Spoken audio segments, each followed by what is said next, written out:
Hai noroc la toată lumea, înregistrez ultima parte din recap-ul de la turneul de la Timișoara.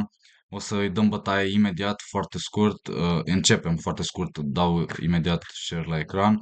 Deci, în primul rând, vreau să zic, dacă sunteți noi pe canal, deci nu e pentru cei vechi, dacă sunteți noi pe canal și nu mă cunoașteți, vedeți că scrie acolo doar Mr. Fighter Chess. Cine sunt eu? Mă numesc Venețanu Mihai, fac conținut pe YouTube și fac și pe celelalte platforme, dar în principiu pe YouTube. O să fac mai mult și pe Instagram, Facebook și TikTok. O să fac mai mult, sper, nu promit nimic, dar sunt antrenor de șah, sunt jucător șahist în turnee, am Elo 2100 la clasic, la tablă sau și pe internet 2500 și câteva lucruri despre mine, am 24 de ani în curând, în câteva zile și stau în Cluj. Bun, gata, destul, prea multe informații. O să mai aflați nu, la stream-uri sau dacă mai petreceți timp cu mine. Nu uitați să mai aduceți persoane pe canal ca să-l creștem și să creștem comunitatea și așa mai departe. Deci mai invitați oameni, rude, prieteni, să vă învățați să joace șah. Îi învăț eu să joace șah, voi doar le ziceți de canalul meu de YouTube. Ok, deci am ajuns la partea numărul 6, dacă nu mă înșel, cu recap-ul de la Timișoara. Și aici eram cu albul, am jucat runda de dimineață. Nu era de dimineață, era la prânz, era după amiază, la 4. Și am jucat cu Balaban, Voia Alexandru, Elo 2097, partid de șah clasic. Ce înseamnă șah clasic? Adică eu am 60 de minute, el are 60 de minute și se adaugă 30 de secunde pentru fiecare mutare. Asta este o miniatură, am câștigat în 19 mutări și hai să vedem cum. E finalul turneului, turneu de experți sub 2200 și hai să-i dăm bătaie. Am jucat D4 cum am jucat tot turneul și cum am jucat și în celelalte turnee, ca să-mi surprind adversarul. Mi-am jucat D6 la prima mutare, cal F3, G6. Încerca să mă invite într-un modern defense, dacă joc E4 direct, seamănă cu un modern, de exemplu nebun G7, dacă joci cal C3, A6 sau și așa mai departe, eventual poate să dea B5, etc. E un fel de modern defense. Dar eu am jucat C4, intru în Indiana Regelui, pentru că asta am plănuit, cal C3, cal F6, E4. Și el joacă Indiana Regelui, eu îmi pun pionii în mijloc, el, negru, ce obține? Obține avantaj de dezvoltare și rege în siguranță, iar eu obțin centru și el vrea să îmi atace centru și dă spargerea cu E5. Asta e linia principală, e teorie și am jucat nebune 3. O să dau aici semnul exclamării, semnul întrebării, adică mutare interesantă, varianta Gligorici, variantă veche, uh, zice aici, and Petrosian system without knight bd7, 7 bishop to e3, e un fel de sistemul petrosian combinat cu sistemul Gligorici. Da. Cal G4 să-mi atace nebunul, nebun G5 să-i atac dama. Blochează atacul și îmi invită nebunul să-l duc oriunde vreau eu. Chiar oriunde vreau eu, mai puțin unde poate fi luat. De exemplu, să nu-l las aici, să nu-l pun aici, să nu-l pun aici. Nici aici nu vreau să fie luat de cal și să-mi dubleze pionii. Aici îmi blochează un pic dama, deci cam nu e ok. Deci, prin eliminare, avem doar câmpurile astea două. Ăsta de pe margine, pe H4 și pot să țin legătura. Ăsta e Petrosian System real.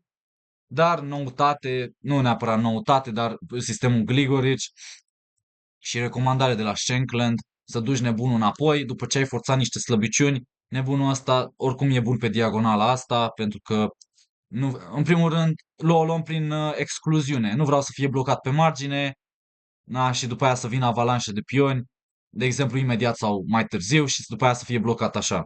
Sau în alte sisteme unde negru joacă pion la E5. Ok, deci l-am dus înapoi.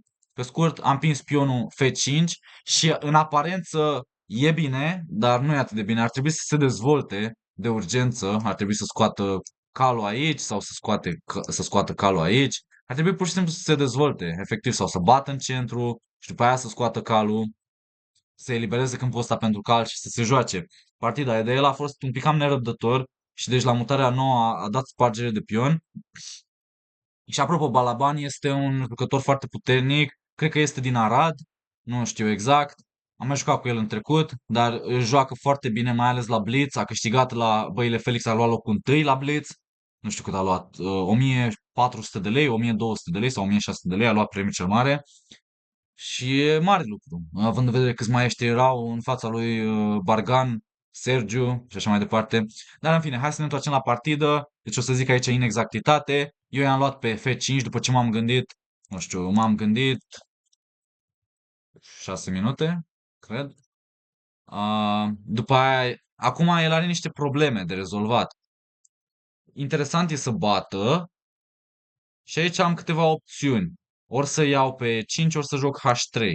În cel mai rău caz am zis că pot să joc H3 și cu ideea că dacă mi ia, iau și atac și nebunul. Bine, poate să bat în continuare și face o furculiță, dar cred că bat sau am damă de 5. Care e șmecheria? Damă de 5, rege H8 și aici am sacrificiu, nu? Am fele. Pot să câștig ușor? Cum? Șah, șah, așa? Sau am și alte mutări? Cred că asta și vin cu nebunul și albul de mat. Da, de exemplu, aici nu poate să ducă nicăieri, singurul câmp e cu regele aici și mat cu nebunul de negru. Vedeți de ce am ținut să țin nebunul pe câmpul inițial, pe diagonala asta? Foarte interesant. Deci, în fine, oricum a bătut pionul în centru direct și aici, în grădina cu pisici, nu am luat înapoi. Dacă luam înapoi, poate are niște idei de sacrificiu și după aia damă H4 și e foarte neplăcut. Da, se atacă regele, se atacă și calul, poate să bată cu dama, recuperează piesa și e nasol, iar dacă mă duc aici ca să-mi apăr calul în continuare, presupun că poate să vină cu tura sau ceva, nu știu exact care e mutarea corectă, dar are foarte multe continuare. Pur și simplu vine cu calul, scoate o piesă și după aia ar trebui să pierd în câteva mutări cu așa rege pe E3, nu? Teoretic ar trebui să pierd. Nebun H6 șah, rege aici, nebun F5 șah, calul, singura mutare e să blochezi, bați cu dama, pot să bat pe C6 sau pot să vin cu nebunul înapoi. Aici pot să blochez cu calul, dar are C5 sau nu, are și mutări mai bune. Asta și poate să ia nebunul sau poate să joace dama C2. Aha, și C5 și ți-a dama. Sau, da, sau plec într-o parte și aici bate cu pionul și după aia vine cu tura și câștigă.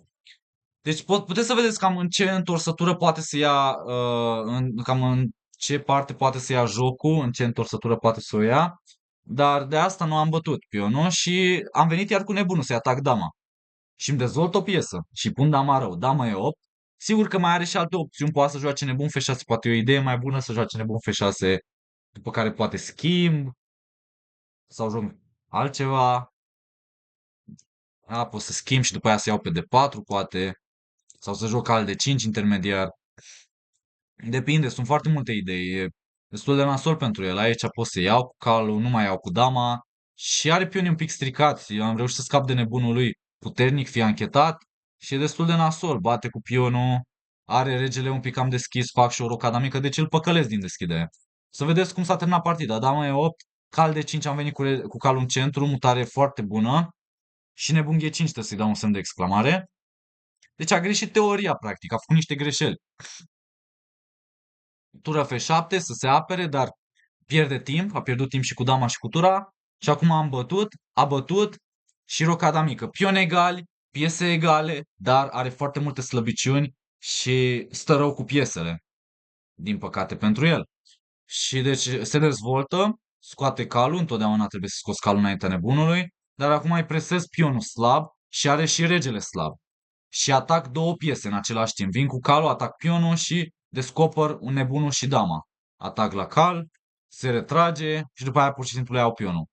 A bătut aici, am bătut înapoi, a venit cu dama sus ca să facă un contraatac, un contrajoc. Probabil că mai putea să încerce să plece din cal, dar este extrem de neplăcut după mutarea asta. Nebun H5 și s-ar putea să piardă calitatea în câteva mutări. Sau să fie legat, sau să vin cu tura aici. Albul nu prea are griji în poziția asta. Regele lui e complet expus și în finaluri am trei pioni liberi. Este extrem de neplăcut. Dama E4 a încercat, tare interesantă. Și aici trebuie să calculez corect. Aici am făcut pauză vreo 5-7 minute să calculez exact și să nu mă agit, să joc foarte accurate, adică exact cum am zis mai devreme sau să am acuratețe, ca să zic în română. Ok.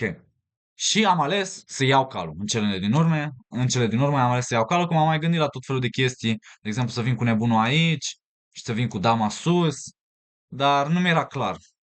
Vă zic sincer, nu mi-era clar deloc. Am tot felul de idei și asta este o idee,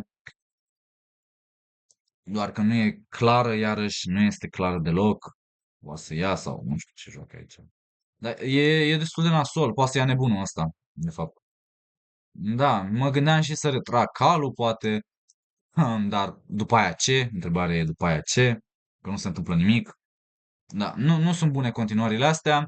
Deci am ales să iau calul. De la C6, îmi ia și el calul și acum am găsit mutarea exactă F4, pentru că eu voiam inițial să bate și nu știu, asta și damă B3, voiam să atac și nebunul și regele, șac și nebun, numai că poate să blocheze și este protejat de damă sau poate să bage dama în față și este protejat de damă, nebunul. Deci n-ar fi mers. Așadar, F4, asta am văzut și am fost mulțumit de continuarea asta și aici el a cedat. Și aici, uite să scriu aici, aici el a cedat. Și după aia am mai continuat câteva mutări pentru că am mai prezentat lecția asta la copii, la elevi. Deci B la C6, nebun H5, damă F5, le-am arătat că dacă se continuă îi luam tura și câștigam. Și nici nu poate să protejeze tura. De exemplu, dacă se duce înapoi, asta le-am mai arătat, fac un atac dublu și de data asta dama nu mai poate să mai apere nebunul pentru că după damă, nu damă de 4, damă B3. Asta a făcut semn din greșeală, damă de 4. Damă B3, șah, rege H8, dama aia la B7. Ok, asta a fost partida din runda 8-a, o victorie tare de tot, brutală, miniatură. Mi-a părut un pic rău de adversar, dar cum fac eu de obicei, în general îi consolez. I-am zis că e un jucător foarte puternic, a câștigat turneul de Blitz de la Băile Felix și e un jucător foarte tare. Și în ultima rundă, hai să vă prezint și ultima rundă și am terminat recap-ul de la turneu. Am jucat cu Tudoroiu, care, mă rog, spoiler, dacă nu știți. Hai să nu dau spoiler. Bine, dar se vede rezultatul. S-a văzut deja rezultatul pentru cine ați văzut, dar dacă n-ați văzut până acum, nu vă mai arăt. Uh, nu știu. Nu vă uitați acolo la rezultat. Uite, spun asta mai sus. Așa. Și deci, ultima partidă, ultima rundă, eu aveam 6 jumate, eu aveam 6 puncte și jumătate, adversarul meu Tudoroiu avea 7 puncte, lui era suficientă o remiză pentru top 3, și ba chiar în cele din urmă, să vă dau un spoiler, dacă ieșea remiză, el ieșea pe locul 2 și eu ieșeam pe locul 3. Deci, măcar ăsta e spoilerul că nu a ieșit remiză. Și Mazilu ar fi ieșit pe locul 1. Dar da, în fine. Am jucat la rupere și el a jucat de 4 cum joacă de obicei. M-am pregătit, am avut atâtea emoții și atâta presiune. Dar cu o victorie aș fi luat locul 1. Da? Cu o victorie întâmplătoare aș lua locul 1. Da? Ca să nu zic spoilerul. Bine, oricum cred că v-ați prins deja. Mai ales dacă m-ați urmărit de-a lungul timpului. Am zis în celelalte videoclipuri, probabil spoiler. În fine, C4, gambitul damei și am jucat E6. Cal F3, cal F6. Nu mă așteptam să joace așa și m-a cam păcălit. Credeam că o să joace... M-am pregătit foarte, foarte mult la nebun F4 la London System și plănuiam probabil să joc C5 la a doua mutare. Și m-am mai pregătit la cal C3, Jobava London, cal F6, nebun F4 și iarăși C5. Și m-am pregătit enorm la chestia asta. Nici nu mai știu. Aici calbe de 7 e o mutare bună, doar că e cam enervantă după damă de 4 și așa mai departe, sau damă de 5. Așadar, e mai simplu să schimbi și după aia parcă calbe la de 7 sau ceva. Văd că arată teorie calce 6. Da. Nici aici nu mai mi-am amintesc. Trebuie să joci un F6, E5. O poziție stupidă, rău. Foarte, foarte stupidă. Nici nu mai știu de ce trebuia să am grijă. Calce 6 și dau E5 aici. Nebun B5.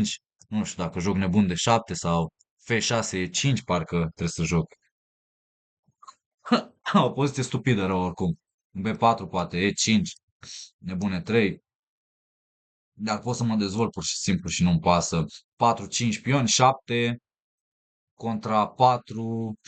Pioni egali, deci nu prea îmi pasă că are pionii ăștia avansați aici. Poate o să obțină un avantaj pozițional. Îmi trebuie mai multă experiență în chestia asta, dar nu a jucat așa și m-a cam supărat că nu a jucat așa pentru că m-am pregătit degeaba. Aici măcar, dacă știam că o să joace așa, i-aș fi jucat Taraș, sincer. Și probabil asta o să încep să joc de acum încolo, dacă mai joc ordinea asta de mutări. Deci, să văd Taraș la cal F3 și la cal C3 merge și aici Taraș.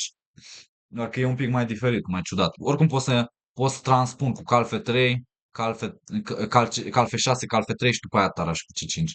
Deci asta o să-mi pregătesc asta pentru avansați. Pentru cine nu știe ce e Taraș, așteptați în episoade ulterioare când o să explic. Ha, apropo, am o tuse progresivă și vreau să fac și videoclipul mai scurt, 16 minute și 30 de secunde. Chiar vreau să plec de acasă.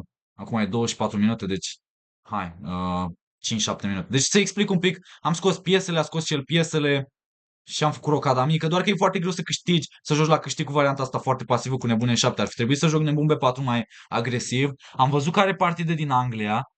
Nu știu cum a ajuns să joace în Anglia, probabil că are foarte mulți bani, dar oricum e tânăr, e mai mic decât mine cu un an sau doi. Deci 22 de ani, cred că are.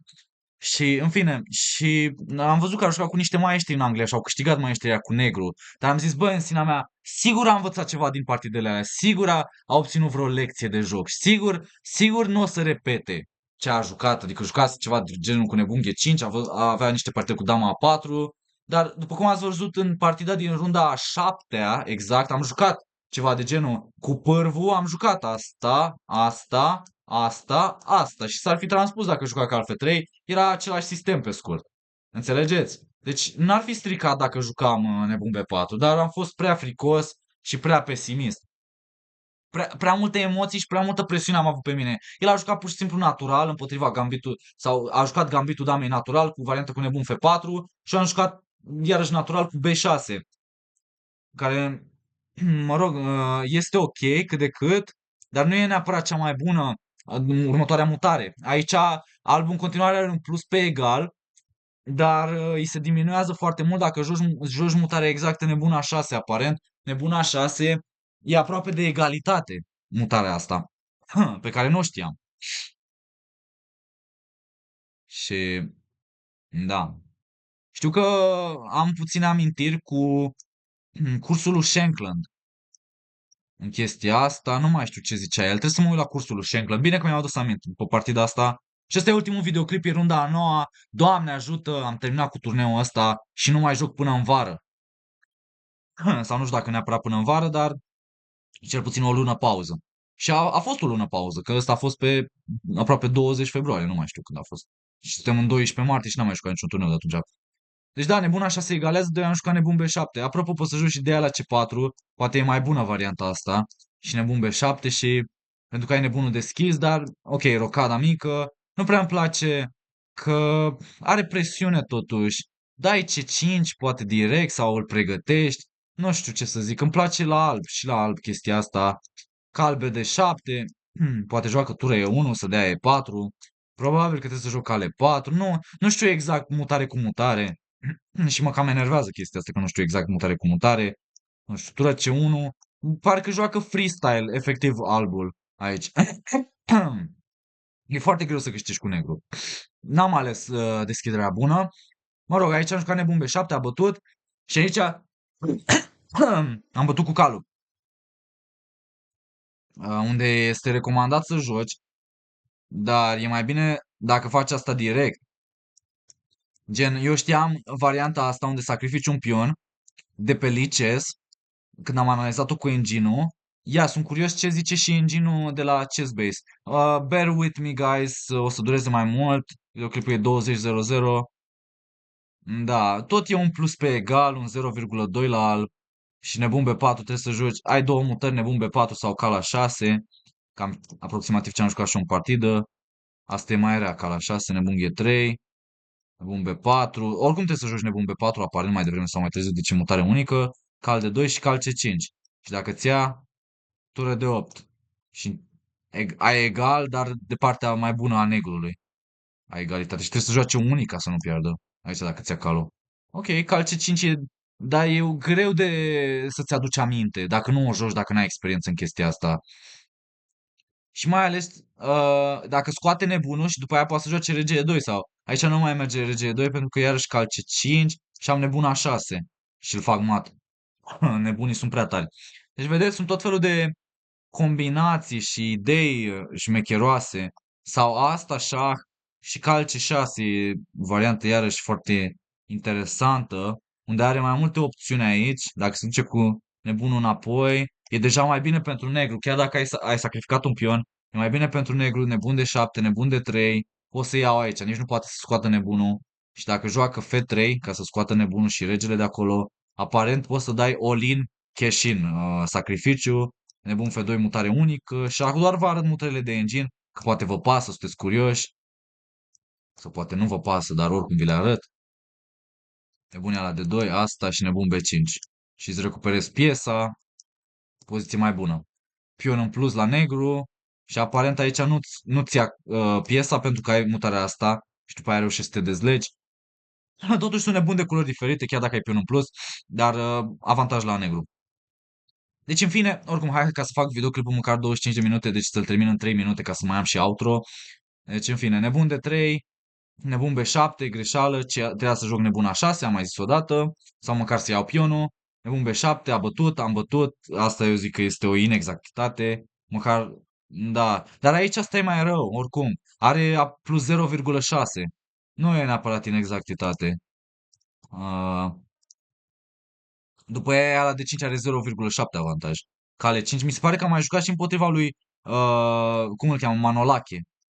Marele maestru Manolache. Deci aici are plus pe egal, după cale 5 are plus pe egal. E o variantă proastă. Deci am jucat calea la de 5, nu o să dau inexactitate, o să zic că e o mutare naturală. Calea, dama ea și nebunia la C7 și are plus pe egal.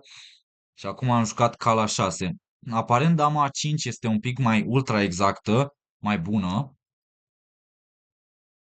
Și să-l oblig să mute din rege, care e mutare unică, rege F1 și nu știam ce fac aici mai departe. Engine îmi zice să scot calul, mă gândeam să scot calul pe A6, aparent nu e cea mai bună, e mai bine să joci cal de 7.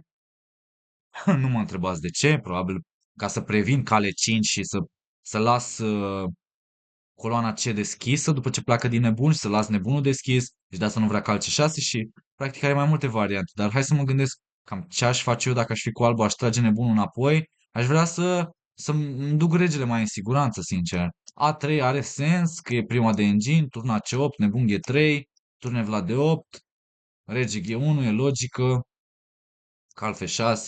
Deci vreau doar să văd cam cum s-ar juca partida dacă recomandă engine-ul și trebuie să găsești o mutare unică nebune 4 ca să nu pierzi cu negru. Bine, e mult zis să pierzi, doar să nu stai mult mai rău. B5, ai aproape mutări unice mereu cu negru. Da, e o variantă foarte, foarte proastă. Ai mereu mutări unice, nebun de 3. Și planul negrului este să dai atacul minorității, dar sunt 2 contra 2 oricum. Pe același flanc.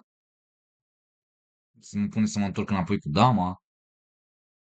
B4 aparent nu e atât de bună, ha. Da, nu e bună varianta. Îmi pare rău, nu știu cine m-a mințit. Engine-ul de pe lices. Am un B7. S-a dat acolo și la F3. Bate. Nu cu dama. Ok, atunci încep să obțin avantaj. Dacă bate cu dama, acum pun un cal de 5 și încep să obțin avantaj. Da, am pion în minus. Oricum, E4 nu e atât de bună pentru că își slăbește rău poziția. Cal B6 și-a slăbit aici, regele e rău. Deci bate cu calul. Trebuie să bată cu calul, B4. aia la B4, sau calea la B4, cal de 5, să mă duc să iau pionul înapoi. Nu joacă cal C5 aici? A, nu, că după aia stă mai rău. Își dă tot avantajul, H4,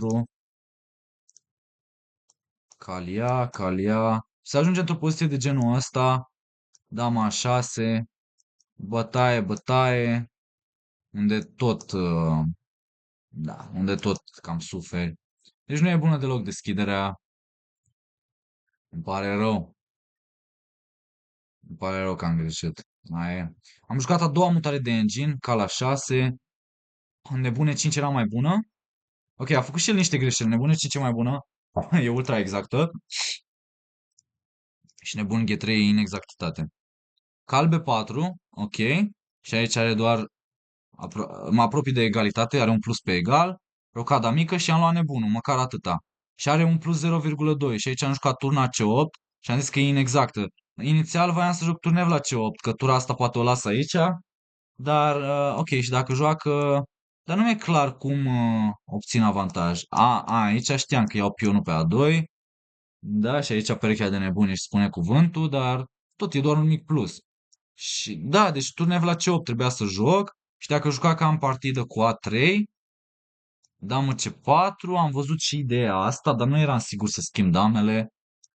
De exemplu, bate, nu știam ce fac după cale 5 sau turnev la C1, turna C8, bătaie, cale 1, că la cale 5, tură C2 și am presiune suficientă compensație pentru pion.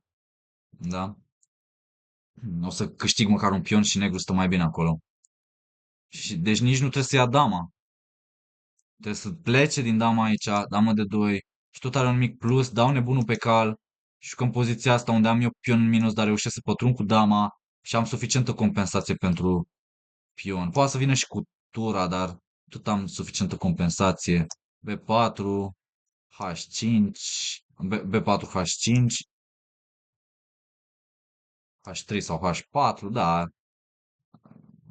Și aici doar vreau să mai pun o mutare, compensație pentru material, cam tura. Dar nu pot să zic că negru stă mai bine. Nici în poziția asta care rezultă. Dar nici nu trebuie să sperii că stai mai bine, trebuie doar să joc. Asta era problema. Asta a fost problema. Hai că trebuie să termin video, că mamă, e 25, trebuie să plec. Ok, let's go. Și am venit cu tura asta, am greșit. După aia B5, asta este iarăși. Nu trebuia să pun mutare interesantă, inexactitate. Deci planul corect aici e iarăși să pun dama la schimb și să-i scot dama de aici și să mă dublez. Ăsta e planul corect. Nu să încerc să fac eu un pion liber. Sau măcar aici, și asta e inexactitate la el. Deci am făcut amândoi greșeli. Grea poziția, dar uite, greșeala majoră e că eu pentru mutările astea, gen ultimele 4-5, m-am gândit sau am consumat vreo, cât timp, nu mai știu, vreo 20-30 de minute.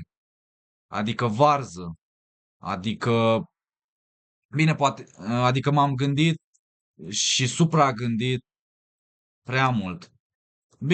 Bine, poate exagerez.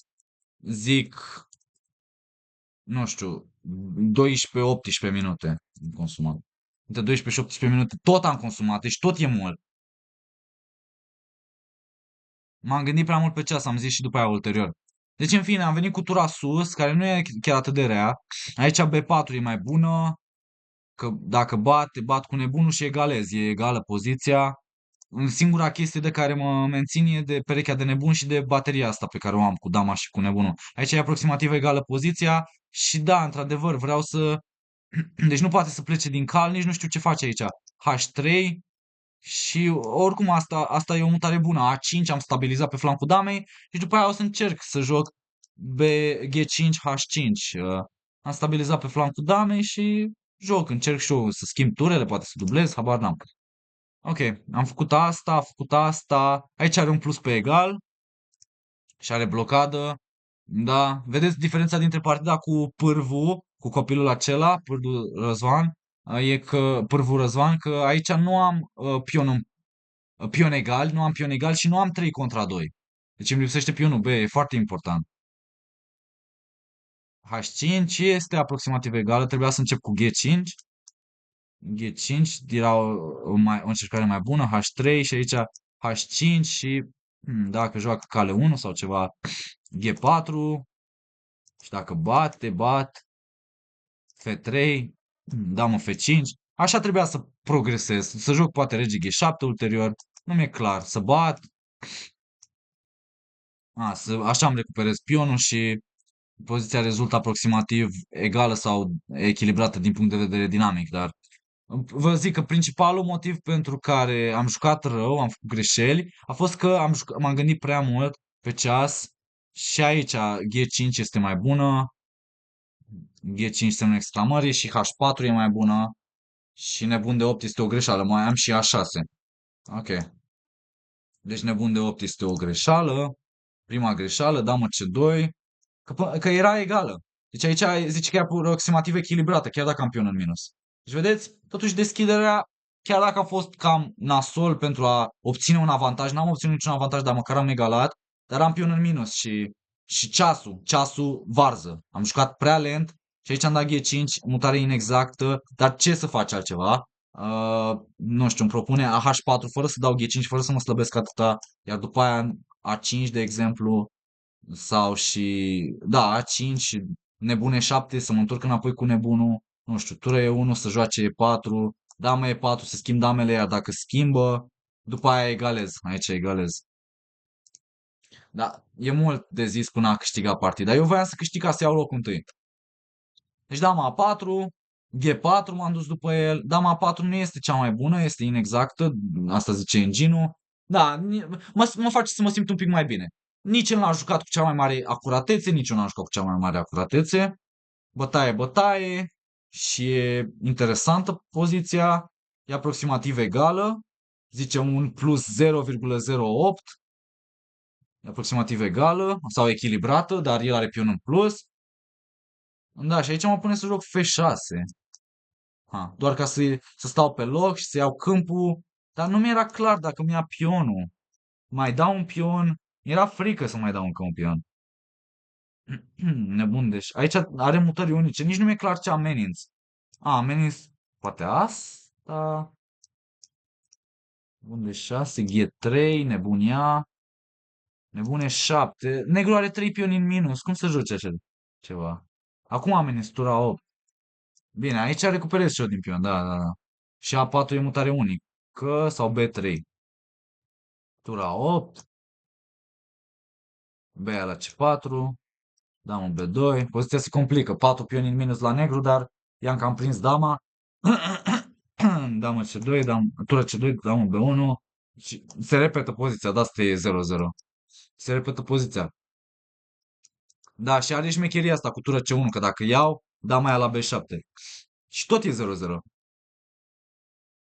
Deci F6 ducea la egalitate, la echilibru dinamic, mai degrabă zis decât egalitate, echilibru dinamic, rege G7 și asta este interesant și aproximativ egal, o să zic, cu compensație și mai era și nebun F6 să mă întorc cu aproximativ egalitate. Dar în fine, hai, rege G7, asta, damă B4, asta iarăși este o inexactitate, pentru că puteam să joc A5. Și acum ce face? Dacă pune damele la schimb, asta mi-era frică. Oare să schimb direct? Îmi dă E 0-0 cu minus. Dar mai bine de atâta zice că nu știam ce să fac aici. Mă pune să joc F5 și începe să dea avantaj la negru. Un mic plus. Nu e cine știe ce, dar este interesant. Chiar cu pion în minus, perechea de nebun se pare că aici este interesantă. Cer scuze, sunt foarte răcit. Am să iau și după aia să împing C3. Sau am să iau cal, da, să iau calul și după aia să bat pe F3. De asemenea, asta, de asemenea, nebun F4. La F4 îmi deschide nebunul ăsta și stă rău. Și după aia pot să vin cu tura și nebunul să-l pun pe E4. Pun nebunul pe E4 sau pe D5 și vin cu tura, mă infiltrez. Da, hmm, um, este interesant. F5, deci îmi dădea avantaj F5. Deci A5, asta mi-era frică, că pune damele la schimb și dacă se întoarce înapoi, care e prima, e 0-0, pur și simplu. E egalitate. Deci am greșit aici. Bine, n-am greșit, dar am jucat nebun A5 și după aia trebuie să mă întorc înapoi. Dar aici am arătat momentul de A5 și aici am mai multe mutări. Pot să joc și rege G6. Pot să joc și care era a treia mutare. Deci nebun G5. O să mai joc. Da, se pare că negru are niște idei pe aici și se începe să stea mai bine. Pentru că singura mea problemă e că nu reușisem să stabilizez pe flancul damei. Și voiam să-l atac. Da, mă rog. A fost asemănător ca în runda a treia pe care am pierdut-o. Deci nebun a 5 și aici trebuie sub orice critică să mă întorc înapoi sau să dau side step la nebune 5. Dar eu am greșit. M-am dus să iau calul și asta este o gafă. Puteți să vă dați seama cum se termină partida după aia. În primul rând i-am permis nebune 5. În al doilea rând eu m-am hățat, am crezut că iau calul și n-are cum să oprească. Da, mai la G2 decât cu F3, deci practic n-are cum să ia piesa înapoi. Pentru că l-am mers cu mat și am mers și să plec din piesă. Dar nebune 5, șah. Așa, rege G8, damă G5, asta am văzut. M-am dus cu regele într-o parte, că altfel îmi luam mat. Și E4. Asta n-am văzut. Și n-am văzut aici că dacă iau pionul, are mutarea asta briliantă. Deci n-am văzut nebun de 6, șah. Și nu pot să mă duc, sunt tăiat într-o parte și are damă E7.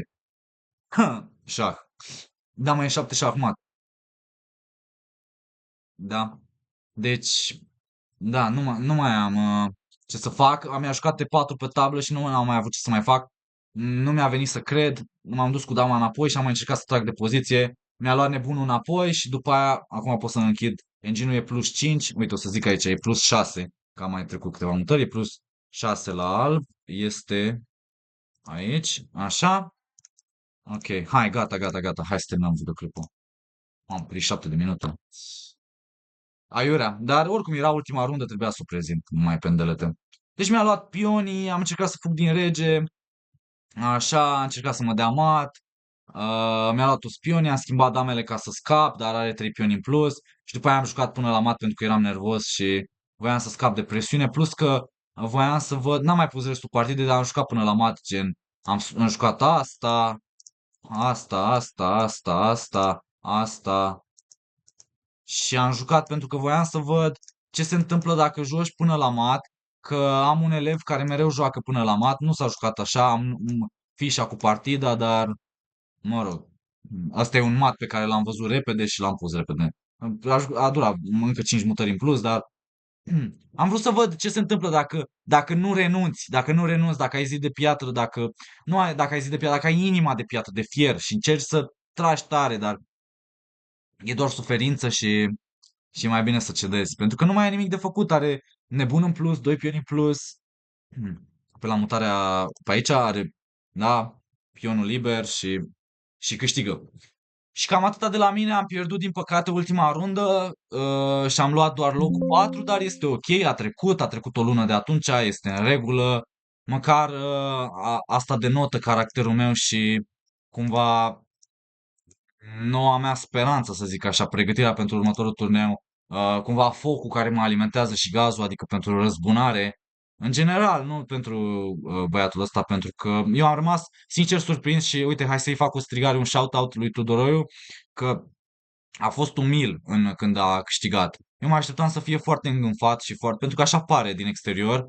Și când am jucat cu Ghiță Vlad Bogdan, în deschidere, după ce am pus-o pe engine, când am făcut sacrificiul ăla, îmi zicea la un moment dat că mie mi se pare că ești pierdut. Și aș zis așa de pe margine, dar fără să vadă exact ce se întâmplă și eu am luat-o personal, am crezut că îmi face un diss, gen diss track, știi, v-ați prins, dar nu, mi-am schimbat părerea acum când am pierdut cu el că e destul de umil și respectuos. Chiar a zis, îmi pare rău. El a zis, îmi pare rău, i-am zis că n-ai de ce să-ți pară rău. Îmi părea mie rău că am pierdut. Și le părea rău fanilor, oamenilor care mă susțineau. Dacă câștigam, luam locul întâi. Dar mi-am asumat niște riscuri, am tras tare să încerc să câștig și și măcar am încercat, măcar am tras.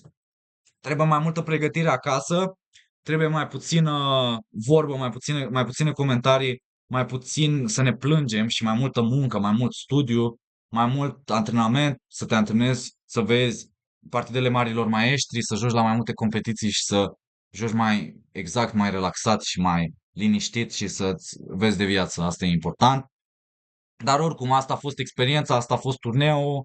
Sper că v-a plăcut, sper că cât de cât a fost ok recap-ul de la turneul de la Timișoara. Locul 4 totuși e ok, nu e puțin lucru.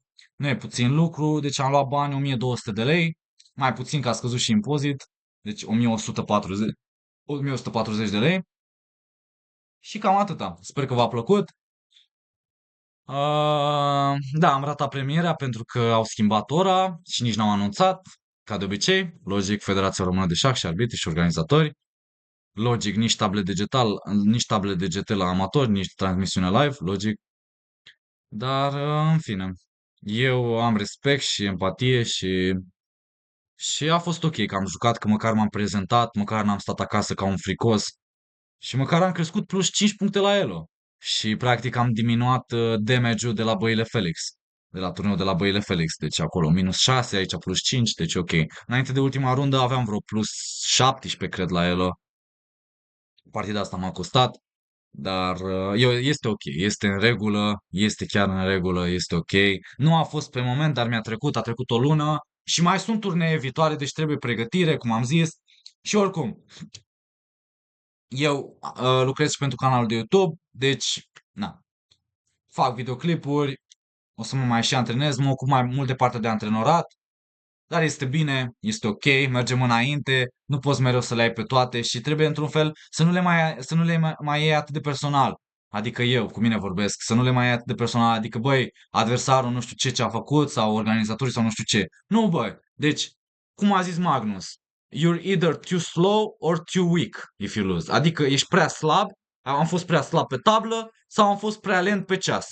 Atât, două motive. Și cu asta basta. Eu mi-asum, sunt responsabil și mergem mai departe. Trebuie mai mult antrenament, mai multă pregătire și trebuie pur și simplu să câștigi. Trebuie pur și simplu să câștigi.